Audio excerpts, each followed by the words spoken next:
Welcome to the Photo Op Podcast. It is now the new year. 2023. So this is the Photography Opinion Podcast where we talk about all things photo and video. I'm Ben Lucas. And I'm Stuart Marlandis. And this is Photo Op. Yes, it is. So we are going to start out the new year with a listener question. Mm-hmm. So this question comes from Lee. Thank you, Lee. How viable is a career in photography? I'm doing it. Oh man, that's a big question for a short one sentence. That is, yeah. We're gonna try and keep it as succinct as possible. This is probably going to be a very long episode. You know what? I'm gonna start Go since for it. I'm actually. You have a day job that's like media production adjacent, related. I actually make all of my money from photography. I'm a poser. I have a photo podcast, but I am not a photographer full time all the time. So let me put it to you this way: is it viable? Yeah. Are there definitely things that are making it less viable? Also, yeah, there are things. which we'll get into. Actually, we should talk in some future episode about AI art and how that is kind of affecting the art industry. I've been playing with that a lot lately. as a whole. But yeah. So we're not going to talk about that today. But how viable is a career in photography? Let's put it to you this way. To be completely transparent with you, where I'm at in kind of my success as a photographer, do I have a big fancy studio that is going to be Reddit worthy? No. Am I paying all of my bills? Yes. Am I the type of person who is about to drive a Mercedes or a Miata or some stuff? Because like I'm a photographer, I'm balling, I've got like 47 weddings this year and they're all international. No, absolutely not. I actually do about one international wedding a year now, which is fabulous. So last year I went to India, and then previously to that I've done Iceland. Previously to that I've done Mexico. Cool. So you know. Bouncing around A little bit. I'm enjoying it. So yeah, I'm doing well enough that I'm able to pay all my bills. But like, am I like straight balling? No. Stuart, you have a day job. Your salary is significantly higher than mine. Yes. We know this. But I will also say that sometimes I talk with some of my friends, and when they talk about like what they're getting paid, I all of a sudden go, oh shoot, I make more money than you do. Mm-hmm. Like one of my friends is a therapist, and I'm like, wait, you're a therapist and I make people look pretty and I make more money than you. Something is terribly wrong right now. And then like another friend of mine of just like, he's been in the industry that he's in so long and kind of like climbed the ladder that I just thought like, oh yeah, he's doing pretty well for himself. And nope, I make more money than he does too. I'm like, whoa, wait a second. Something is wrong here, because I thought that I was struggling to get by, and I just realized these people with full-time jobs make less than I do. Mm-hmm. So yeah, it's kind of weird. Am I balling? No, absolutely not. I'm not going to make the appearance that I'm balling. But am I paying all my bills? So far. Well, and I feel like in your case, it's a question, really in both of our cases, it's a question of how comfortable you are with risk and that is true. Where, if you are going to be able to pay your bills this month. I could not take that risk. That's why I have a day job. And although it's paying me relatively well at the moment, the sacrifice is that I don't get to do exactly what I want to do day in, day out. There are various things that I would love to do full time, and I cannot do them because I need to pay the bills. And I made the choice that I want that to be extremely consistent. And funny enough, it hasn't really been as consistent as advertised over my relatively short career thus far. So it's not perfect on that side either. Yeah, we're also like early 30-somethings. Mm-hmm. So like, yeah, take this advice with however much salt you desire. Yeah. But I mean, like, it hasn't been all roses on my side. I was like, there's been lots of broken promises. There there were many years of me, or at least several years of me, being way underpaid and having issues with that. There was me being laid off. Like it's not. You might think, oh well, go and get a day job and do photography on the side. It's going to be more stable that way. Not necessarily. So just how it is. Yeah. So one thing that I will say is, I have applied for jobs in the past, and some of the jobs that I've applied for are, you go into a studio, you do the work, you get paid okay. It's not like I could get paid more if I had clients, but at the time I didn't have any clients. So getting paid this decently high salary of like, it was a lot better than flipping burgers. Yeah. Like the conditions were better, the pay was better, like I had skills that were needed in a certain industry. That was all fantastic. But like, even though it was consistent of just like, like I'm getting by. And then what I found with whenever I've had those kinds of jobs is at the end of the day, I've still been too tired to work on my own stuff. So for me, at least, of like, I kind of only have the energy for one or the other. So having a day job like that of like, it's got to pay really well. Otherwise, I know if I hustle enough, being self-employed means that I get to pick any 7 days a week that I feel like working, Yeah, it is, the day job can be a creative drain though. Like you can put, I do some streaming. I do some video production stuff. Like I do some media stuff for my day job, which is awesome. It's not my sole part of my day job, but it's a decent amount of it. But does that make me really want to do video stuff in my free time? Not as much. Not as much. So there is that downside for sure. Yeah. So one thing that, there's a couple of things that I feel like we should definitely hit before this video is over. One is I do want to talk more about myself and kind of all the different components that go into the viability of how I continue to put a roof over my head month after month after month. And oh dear Lord, I just realized it's 2023 and I've been doing this for 12 years. Wow. I know I don't look it. But I've been a full-time photographer for 12 years now, and it just dawned on me. So it hasn't artificially aged you. Oh my God. Wow.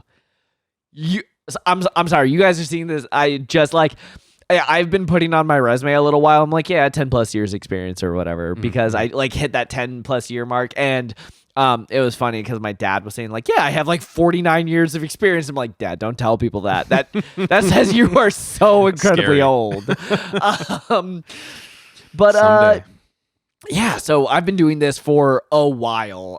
Some years have definitely been more successful than others. Some years I've had to get a day job and I've been hustling on the side. Some years I've been woefully unemployed or underemployed. And even though I'm self-employed, it's like the clients haven't been there.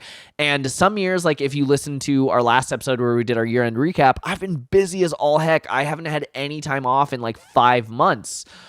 Which I love that I have a bunch of clients now. That's fabulous. But good problem to have. Yeah, man, it is some work. So that's one thing that I definitely want to come back around to and talk about. But the other thing that I want to talk about is I want to talk about your dad. Yes. So I can actually give some perspective, even though I am not at the end of my career. I can give some perspective on what a career in photography at least looked like relatively recently, because that's what my dad did. He was a scientific photographer for Boeing. And he just retired in the past couple of years, yes, right? Yeah, and he retired young. It was possible to do at that time. But that is, I feel like, a door that is, if it hasn't closed, it's that door is closing rapidly. I will say that one of the corporate clients I have right now, I asked them, you've done photography in the past. Why? Part of this is a question to weed out of like, is this going to be a bad client or something? Or like, was there a problem that you had with the last photographer that I want to make sure I don't do? And it was very much of just like, why do you no longer have the photographer? And their answer was, we had an in-house photographer, and we had an in-house photographer, and now we don't, so we need to find a contract photographer. Yep. That is just the way the industry is moving. Yeah, that was a pretty sweet gig. Like my dad, Boeing doesn't even do this for their for pretty much any of their employees anymore, much less any photography employees. But he had a pension, like he has retirement, he had time off, he has benefits. That's not even a word I know the definition of because I will never see it. Yeah, I'm not getting a pension, and Boeing eliminated pensions 20 years ago at this point for any new employees after that moment. There was a golden time where you could be a staff photographer, whether this was for Boeing or for other places, and actually have a retirement, have an entire career in one place as a photographer. And he really enjoyed that career. He got to work on all sorts of cool stuff. I mean, scientific photographers, they do many, many different things. He did a lot of, testing. He did secret projects that then finally were declassified and he could talk about later. One of the things that he was kind of involved in, which if you've seen the most recent Top Gun movie, they mentioned this Dark Star project right at the beginning. He was involved in that. Like there were some cool things that he was able to do, and more creativity than you might expect. It wasn't just like pointing a camera at a model in a wind tunnel and just, recording what happened. Like there was all sorts of interesting projects and creative ways that he could tackle things. As a scientific photographer, that is an incredibly specific niche though. It wasn't just be creative of just like, it was just like, okay, so we have this laser that is on a light spectrum the human eye cannot see, photograph it. Yep. Yeah, you're solving some very technical problems, and so in some ways you're more of a technician or like an engineer than you are an artist in many ways. Not to denigrate scientific photographers, that's just how it is. And I personally really like that stuff, so I'm grooving on that. But some people might not find that as creatively fulfilling. But he was able to have a career and retire early and have a happy career, and my mother was stay at home, so like single income household, with a photographer being the main the sole earner of the income for the household. So it can be done, at least as of like 30 years ago. Oh, okay. That is a huge freaking caveat to post onto the end of a story, though. Okay, so let's fast forward 30 years to today. Yeah. Can you get a career in photography today? Yes. So today we don't have those high barriers to entry anymore. Like one of the things that was useful to him getting into his career was that there was a very high barrier to entry. He went to school for it. He trained. He was like an apprentice and a photographer. Like there was no digital back. Digital back. It was all film. You had to know film. what you were doing. Yeah. You had to know what you were doing. There was no software to lean on. There was no cheap, shoot as much as you want with a digital camera and throw it away if you don't like it. There was none of that. Like there was a very high barrier to entry. That isn't the case anymore. I mean, people work professionally out of their phones, not, maybe in the highest quality, but people actually do work professionally from phones. There's one photographer that I follow on Instagram where he's one of those like van life Instagrammers or whatever, and he just kind of travels America, Midwest, and he just does iPhone photography, but the stuff he takes is absolutely stunning and beautiful because he gets himself to the places where he can create so like I went to Iceland and it was funny because there was a bunch of stuff I'm like, oh, that sucks, that's boring, and then I would go onto a stock photo website and someone would post the exact same boring crappy thing I just saw and be like photo of Iceland, and it's got like 100,000 downloads. I'd be like, oh my god. Part of the challenge is getting yourself in the position to where you can throw your camera in any direction and it takes a perfect photograph. That is honestly part of the battle of being a photographer. Yep. If you're stuck at home doing nothing and you're like, why am I not making it? Well, you can't be a landscape photographer if you don't go to the amazing landscapes. And that's exactly my point. So you used to be able to either buy and or learn your way into the industry and have enough of a barrier to entry that you were relatively assured a career if you made it through that and found your niche. Now, the downside is staff photographer positions aren't around aren't around very much anymore. There are a few, but they're quite rare. There's a lot of competition. The upside is that anybody can do it. The downside is that anybody can do it. But the upside is that anybody can do it, and you have opportunities today that you did not straight up in my dad's era. Like there weren't, at least none that I know of. There weren't like van life photographers with a teeny, I mean, phones do so much, but like a teeny camera in their pocket that did their entire career driving around the country with a little teeny camera. Like that didn't exist straight up. So there's a very low barrier to entry nowadays, but the opportunities are unlike anything that has ever been. I mean, all these vloggers, all these photographers, all these Instagram photographers, all this opportunity for monetization and for a career path that did not exist. And you get all these awesome talents that wouldn't have been able to get into photography before. Like it used to be too expensive or too difficult to get into the equipment to learn how to use the cameras of that day. Now you can experiment. Things are way cheaper. Used gear is way more available. The internet exists as a thing at all. And so we get this amazing talent that could not have gotten into the industry before.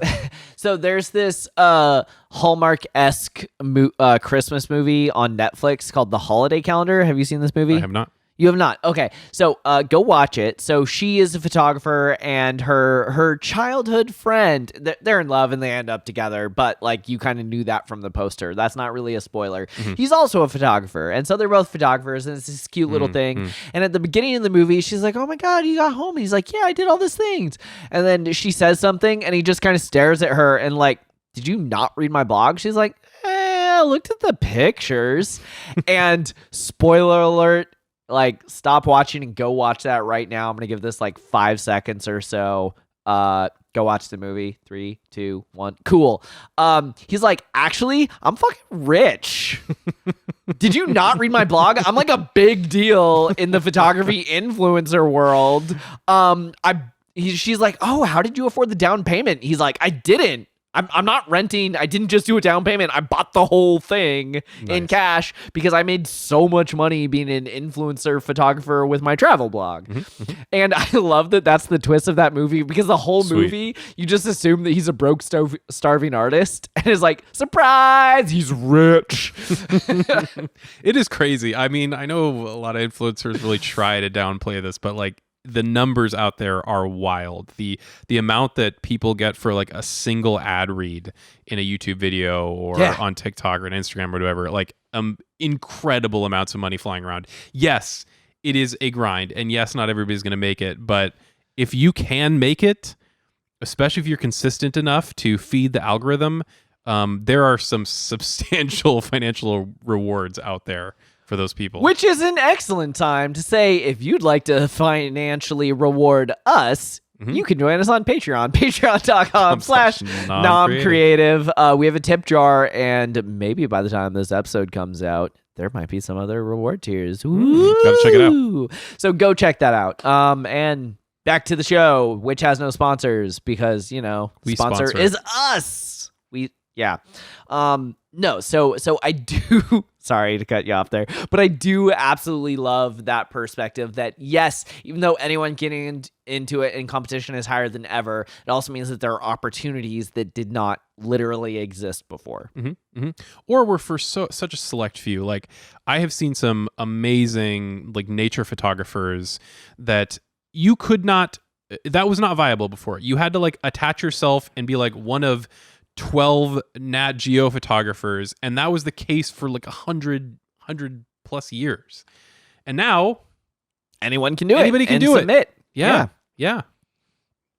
So, I definitely wanted to make sure this conversation did not go by without kind of reflecting on, hey, there's this photographer who had an entire career in photography and retired, but the landscape looks a little different now, right? So yeah, I mentioned earlier, am I balling? No. Am I making it happen and paying my bills every month? Yes, I am. So what are some of the things that I do to kind of, make sure that I continue to be a photographer? So, there's definitely, if you can niche and say, I only do this one thing, good for you. Congratulations. That can be a strategy. Depending on, there are niches that are high enough barrier to entry still that if you do that, that can be your thing, but they're sort of getting hard to find. Absolutely. So pre-COVID, I definitely said like, hey, I am a portrait photographer. I've tried shooting sports and cars and products and stuff, and I wasn't very good at it. So portrait photography, I really shined, and that was the thing. So and people are like, hey, can you shoot my wedding or my event or whatever? I'm like, that's still people. I'm in. Cool. Let's do it. One thing that definitely happened was I got a job in a product studio where if we ever shot a portrait, it was a portrait of like a model wearing a necklace, and the thing we were selling was the necklace, or it was an athlete holding a basketball, and the thing we were selling was like the jersey. So very much a product photography studio, and I worked there for almost 2 years, and I learned so much about product photography. And then I started getting these high-profile product photography clients like Nintendo and Leatherman and a bunch of other knives companies. I've worked for so many knives companies, and some like bicycle companies, and just all kinds of, if it's shiny and complicated, they're like, yeah, can you make this happen? And so I've definitely been diversifying. So one of the things that, as a photographer, is you need to know what you're good at and what you're not good at. If someone says, hey, we need a photographer for this NASCAR, whatever rally, I know I'm going to go call my friend Eric who shoots rally cars, because he's going to be excellent transitioning from rally cars to NASCAR. I am going to be absolutely terrible. I'm not good at it, and I know that's kind of the scope. So I shoot portraits, but I also shoot products. But I also know that like there are these other things that like that's not what I do. So one of the things is when you diversify yourself too much, two bad things happen. One is you do 100 different things and you do them all poorly, which will reflect badly on you when they're like, oh, he's not very good at this. Because, your work suffers. It wasn't really in your wheelhouse to begin with. You shouldn't have said yes to that check. But the other thing that happens is, and we complained about this 100 episodes ago, on episode 2, I think, of like how to build a website. Of like, if you shoot sports and portraits and babies and weddings and equestrian and tabletop, people look at you and go, they don't know how to shoot any of this well. It's all bad. So you got to know your wheelhouse. But you also have to relentlessly promote. You have to network. You have to be on social media. I hate social media. I'm bad at it, but you need to. This is where a lot of the business comes from. You have to have current work. If you put up a website, that website might be good for a year or two. But if your skill and your taste and your style changes and evolves and gets better, you know how you look at something and you go, ugh, that's so 90s. You don't want that to be something that someone says about you in your website. As 90s as a jazz cup. Yeah, no, absolutely. as the cup, the jazz with the blue and purple streaks. That oh my god, jazz. That I didn't know that design was called jazz. Fun fact. There you go. I'm a designer for my day job, so yeah, there you go. So yeah, you can absolutely be a photographer as a full-time career. Yes. It's a lot of hustle. So if you're going to be a self-employed photographer, you and this is actually something that I made as a note in one of the other podcasts that we're going to talk about, but sometimes you need to what is it that the video gamers say? Get good. Yeah, get good. So you need to get good. That's rule number 1. If you're not good, stop right now, get good. But once you've kind of hit an acceptable threshold level, there are other things that need to be balanced rather than just getting better at photography. Maybe it's getting faster at editing so you have better quick around times, getting better at anticipating a client's needs so that they don't have to deal with you or hold your hand through the process. Maybe it is getting better at your communication skills or your sales skills or any number of things. I was going to say you're a salesperson too if you're working for yourself. Absolutely. Any number of these things that you need to be able to kind of bolster your business and sell your skills. So just 2 quick examples. Example number 1, I shoot a wedding, okay? if I send that client a wedding gallery and say, by the way, when you booked with me, you got a 16 by 24, they're going to take their free 16 by 24, say thank you, and my post-wedding sale will be 0 or very close to 0. Whereas if I have them come in person and I say, you know what, let's look at all your photos. You tell me what you want. And they're like, oh my God, I love this one. I love this one. I love this one. And then if you look at all the stuff behind me, I'm like, this one would actually look amazing in acrylic. And they're like, well, it's right next to a window. I'm like, oh, well, we could either do like a matte metal or a canvas. And they're like, oh my God, I love it so much. I'm like, what other areas of your home? They're like, you know what? We have this big empty spot next to the fireplace. Great. What kind of photo display do you want there? And I can hold their hand and stuff. I can end up with like $1,000 sale or more. And then I'm like, by the way, you do get a free 16 by 24. What we can do is you can take a free 16 by 24, or you can upgrade that into a more expensive material or a bigger size. You just pay the difference. And they're like, yeah, actually that one above the fireplace needs to be 20 by 30. And I'm getting those extra sales that if I just sent them to gallery would never have happened. Sure. So thing number one is knowing how to sell yourself. I think the other half of that, though, is a couple of weeks ago, by the time this comes out anyway, I shot a holiday party, and the holiday party, I could have just sent it to him and said, here's your gallery. That could have been it. That could have been it. But what I did instead was I put a little note into the gallery. And this is so I use Pixieset, hashtag not sponsored. I use Pixieset for my online galleries because a lot of reasons. But they're really nice. They're highly customizable. And the email I get to send my client looks pretty. It's not a text email. It is a nicely formatted, like, ooh, this looks like it came from a fancy company. And email. People are visual. So I send off this very fancy thing, and I send them a second email that says, hey, your gallery's been delivered. This is how much money you owe me for your event. Please let me know if you need anything else, right? But in this email, I said, hi. Feel free to share this with your family and friends. All the images are free and downloadable. If you'd like to order, you absolutely can. They're there.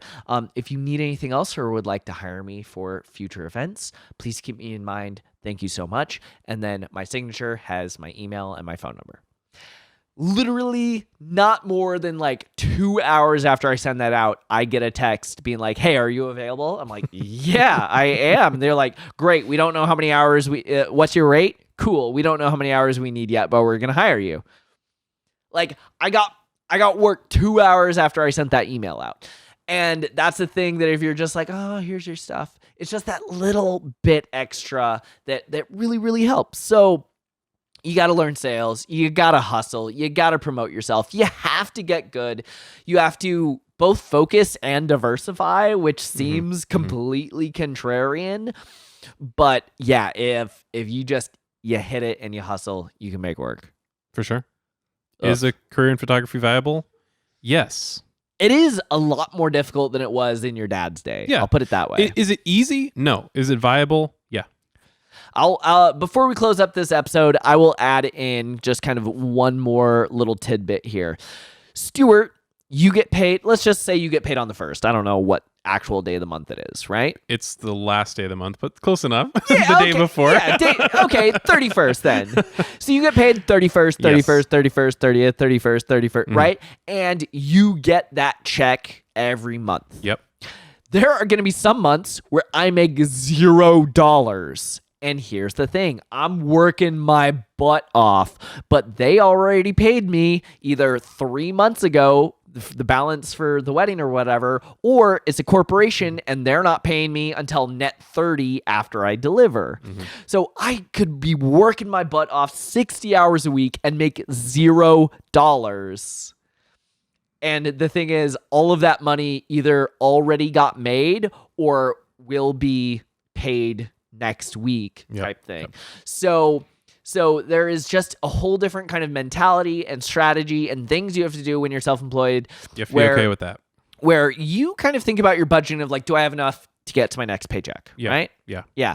I think about like annually of just like, these are all the things that I need to make sure of. And I kind of, it's super weird, but I actually set aside my annual amount of bills and I try not to touch it because some of those, and that might seem silly, but some of those are every month. Some of those are every 6 months. Some of those are the month comes by and, oh, by the way, you owe us $2,000. That just like boom out of your pocket type thing. And then it's like, cool, see you again in 12 months. And some of those, oh, by the way, you owe us $2,000. Like 4 of those might happen in the same month. Ugh. Yeah. So it's just like, oh, by the way, that huge sum that you hit, whoop, nothing. And I'm okay with that because I already budgeted for it. I already knew it was going to happen. I'm on top of like my QuickBooks and stuff. And if you're not, oh, you're going to be in for a rough time. So is it viable? Yes. You have to think about it differently. You have to hustle differently. You have to realize the landscape is different. You got to get good and put yourself out there. Yeah. That's really what it comes down to. I have friends that like they get day jobs, they hustle, they, in between job. And honestly, I was probably that way for the first like 7 years of my career. But as we mentioned at the beginning of this episode, I'm on like year 12 now, and I've been doing photography pretty well, just photography for that amount of time. So is it viable? You can. I'm doing it right now. You got to be okay with those things, and you got to be willing to put in the work, but it is viable. It is a roller coaster. Yeah. It's got ups. It's got downs. Like, I just said that I won't get paid anything, and then the next month I'll get paid like $30,000. Like it is. Which seems sweet until you're like, 20 of that is like expenses. And you're like, oh, by the way, and I owe this subcontractor that I hired, and I need to do these prints, and I also owe this for my wedding show booth, and I owe this for my advertising, and I owe this for my Comic-Con booth. And then it's just like, okay, all of those got divvied out, and then there's this nice little pot, and then you're like, oh, next month is one of those months where I'm gonna spend all month advertising and I'm not gonna shoot a thing. I generally never shoot anything in January except like boudoir portraits for Valentine's, because January is like, it's cold, it's gross, it's mushy outside, no one wants photos. It's just like, there's no holidays in January. Christmas just happened. Yeah. It's all of the promotions for wedding shows. So I'm paying out all the money. And then, couples need a couple of weeks to decide. And then come February, March, April, then that's when all the money starts flowing back in from those wedding bookings and spring popping out and more portrait sessions. And you just have to budget that for the next 2 months, I'm going to make $0. Or if I'm going to make any money, it's that one corporate client, and I just got to hustle and make sure that I don't, make them mad. For sure. Don't make your clients mad, and your career will be assured. Yeah. Oh, no. I feel like that was super long-winded. Were there some decent nuggets in there? I think so. I hope Hopefully there were some that decent helped. nuggets in Hopefully there. that helped. Let me know if there were some decent nuggets in there. One last time, if you want to support us and this show, you can send in your questions, hello@photo-op.show. You can find us on the Patreon, patreon.com/nomcreative. Why are we pitching this so hard? Because we don't have sponsors. A career in podcasting so far is not viable, but we'll let you know. Hit up that Patreon. So, if you have a New Year's resolution to become a full-time photographer, that is amazing. And we want to encourage you to do that. Yes. It is not going to be easy, and you have to realize that it might not even happen in this year. But just because it didn't happen, like if you listen to our recap episode, it doesn't mean it's not gonna. Yeah. Yeah. Got to be fair to yourself. Yeah.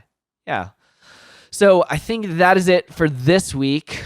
We have some fun new episodes coming down the pipeline for you. But thank you so much, and we'll see you in the next episode. Welcome to 2023. I need a kazoo. Just if you have questions or ideas for future episodes, you can email us at hello@photo-op.show. Watch us on Ben's YouTube channel at NomCreative. As in Om Nom Nom. Share this with a friend, and you can listen to Photo Op anywhere podcasts are sold. Or download it. 'Cause it's free.